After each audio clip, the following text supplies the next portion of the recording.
The Book of Daniel, chapter 1. In the 3rd year of the reign of Jehoiakim king of Judah, Nebuchadnezzar king of Babylon came to Jerusalem and besieged it. The Lord gave Jehoiakim king of Judah into his hand, along with some of the vessels of the house of God, and he brought them to the land of Shinar, to the house of his God, and he brought the vessels into the treasury of his God. Then the king ordered Ashpenaz, the chief of his officials, to bring in some of the sons of Israel, including some of the royal family and of the nobles, youths in whom was no defect, who were good-looking, showing intelligence in every branch of wisdom, endowed with understanding and discerning knowledge, and who had ability for serving the king's court. And he ordered him to teach them the literature and language of the Chaldeans. The king appointed for them a daily ration from the king's choice food and from the wine which he drank, and appointed that they should be educated 3 years, at the end of which they were to enter the king's personal service. Now among them from the sons of Judah were Daniel, Hananiah, Mishael, and Azariah. Then the commander of the officials assigned new names to them, and to Daniel he assigned the name Belteshazzar, to Hananiah Shadrach, to Mishael Meshach, and to Azariah Abednego. But Daniel made up his mind that he would not defile himself with the king's choice food, or with the wine which he drank. So he sought permission from the commander of the officials, that he might not defile himself. Now God granted Daniel favor and compassion in the sight of the commander of the officials, and the commander of the officials said to Daniel, I am afraid of my lord the king, who has appointed your food and your drink, for why should he see your faces looking more haggard than the youths who are your own age? Then you would make me forfeit my head to the king. But Daniel said to the overseer, whom the commander of the officials had appointed over Daniel, Hananiah, Mishael, and Azariah, Please test your servants for 10 days, and let us be given some vegetables to eat and water to drink. Then let our appearance be observed in your presence, and the appearance of the youths who are eating the king's choice food, and deal with your servants according to what you see. So he listened to them in this matter, and tested them for 10 days. At the end of 10 days their appearance seemed better, and they were fatter than all the youths who had been eating the king's choice food. So the overseer continued to withhold their choice food, and the wine they were to drink, and kept giving them vegetables. As for these 4 youths, God gave them knowledge and intelligence in every branch of literature and wisdom. Daniel even understood all kinds of visions and dreams. Then at the end of the days which the king had specified for presenting them, the commander of the officials presented them before Nebuchadnezzar. The king talked with them, and out of them all not one was found like Daniel, Hananiah, Mishael, and Azariah. So they entered the king's personal service. As for every matter of wisdom and understanding about which the king consulted them, he found them 10 times better than all the magicians and conjurers who were in all his realm. And Daniel continued until the 1st year of Cyrus the king. Chapter 2. Now in the 2nd year of the reign of Nebuchadnezzar, Nebuchadnezzar had dreams, and his spirit was troubled, and his sleep left him.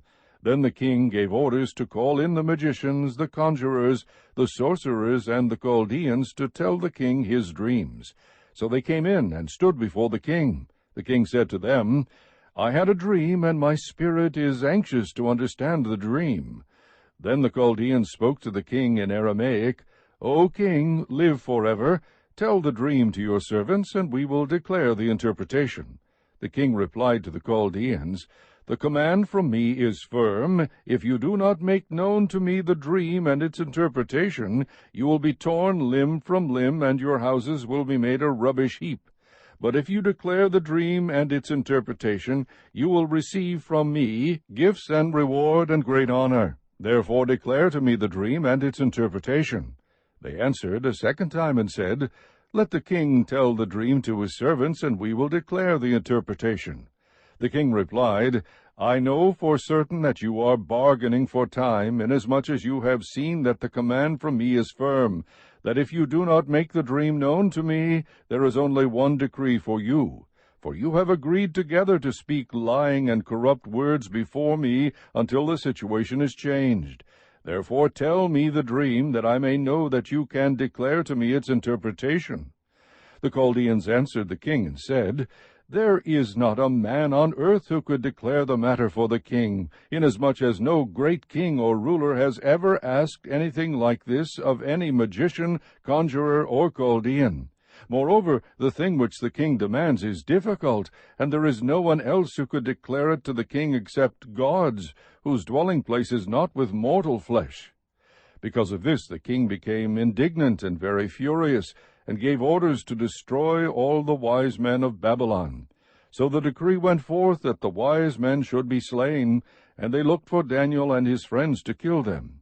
Then Daniel replied with discretion and discernment to Arioch, the captain of the king's bodyguard, who had gone forth to slay the wise men of Babylon.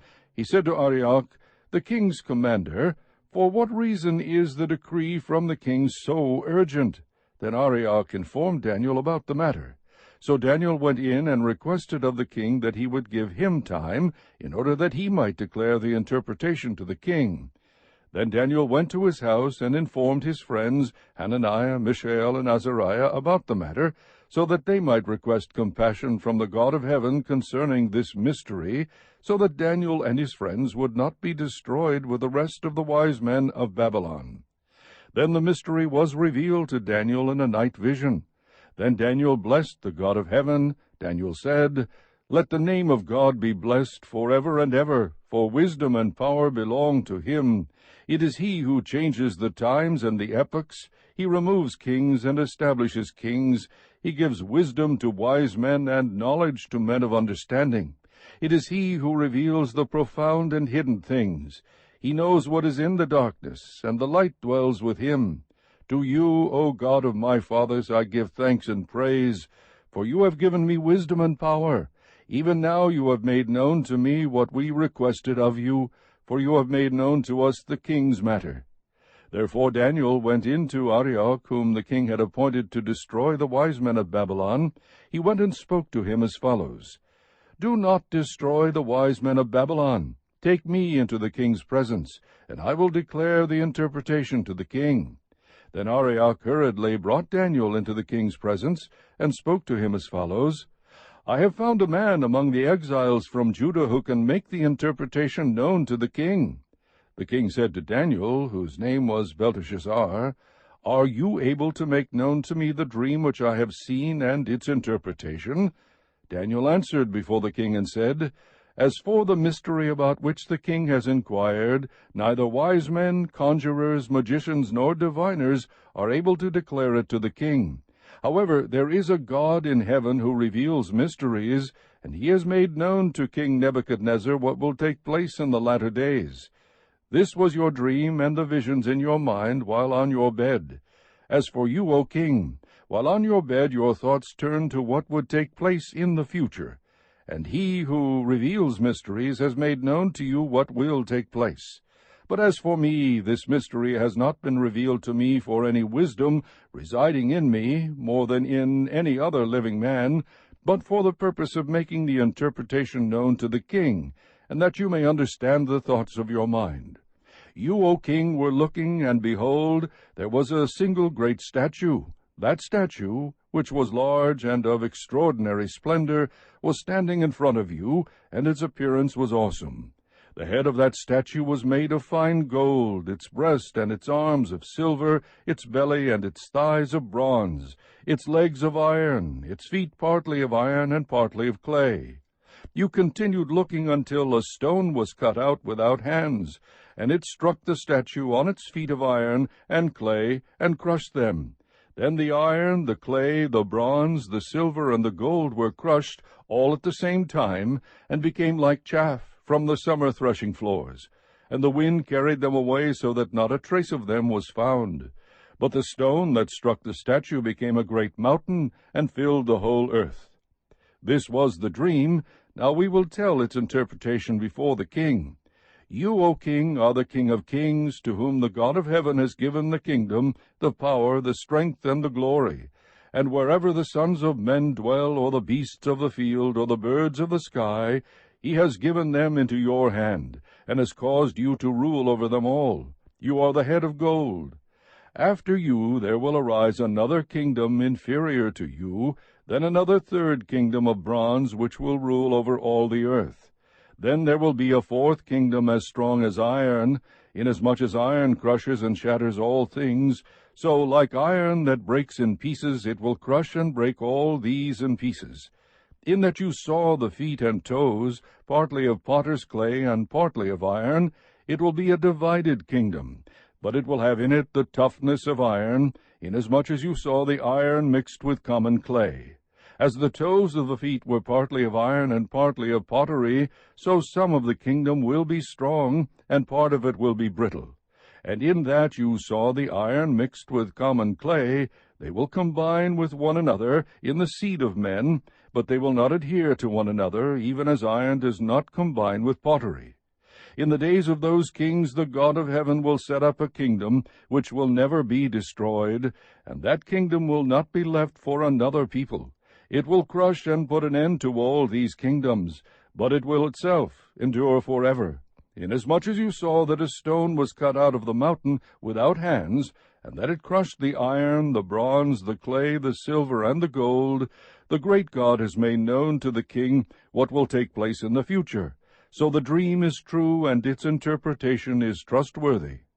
Then King Nebuchadnezzar fell on his face and did homage to Daniel, and gave orders to present to him an offering and fragrant incense.